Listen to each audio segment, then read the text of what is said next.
后来乡亲啊，继续要来讲即摆少年的出头真多，会创作一寡流行语，像即摆上红的一句“是咧哈喽”，是咧哈喽是啥物意思咧？就是是咧创啥？台北大学宿舍的号名活动，甚至直接甲哈喽的喽，甲改做老房的老楼，是咧哈喽，讲这个得票率上悬。是在哈喽？对。 我不知道，有人讲一句你觉得傻眼的话，你就会说哦是在哈喽。就是这个意思，是伫哈喽，若变成上界新的少年人的话，即摆佫可能变成宿舍的名。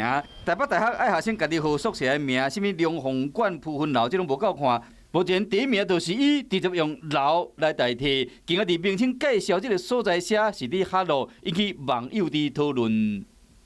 蛮奇怪的吧？不用取那种什么信义楼还是什么那种感觉，好像每个学校都会用的名字，可以特别一点。如果要在就是以后的学生都要叫你要去哪一楼？是在哈喽，很奇怪啊。连其他学校学生听了拢感觉怪怪，不过这个是伫哈喽啦，真正上关票，敢真正安尼做？最后的结果呢，我们事实上是会透过这个学校的行政程序。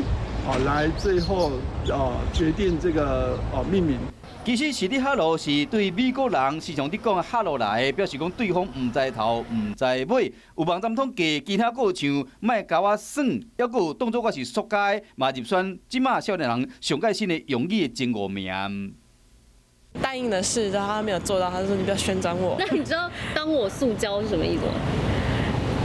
就好像把我当做隐形人嘛，都不知道哦。对啊，我这老人家没办法，再问年轻人啦。唔捌嘛无要紧，可能有真侪人甲伊共款。